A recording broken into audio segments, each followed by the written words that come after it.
पकाई ज्यादा, गन्ना कम पटाई ज्यादा, आगे बहुत दूर के ज्यादा।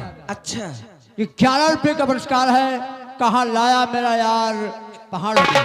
वो कहाँ लाया मेरा यार पहाड़ों में, कहाँ लाया मेरा यार पहाड़ों में, मेरा लहंगा।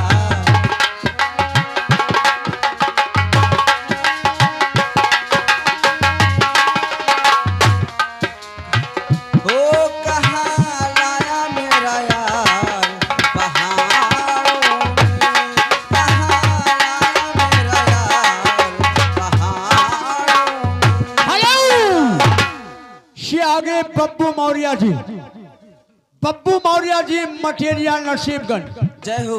चैनल वाले और कीर्तनकार की तरफ से अच्छा। 21 रुपए का पुरस्कार, पार्टी की तरफ से धन्यवाद। आपका क्या ख्याल लगे? हेलो ए, पहले अपने उस्ताद जी को देखूं आज वो है कहाँ पे। ए उस्ताद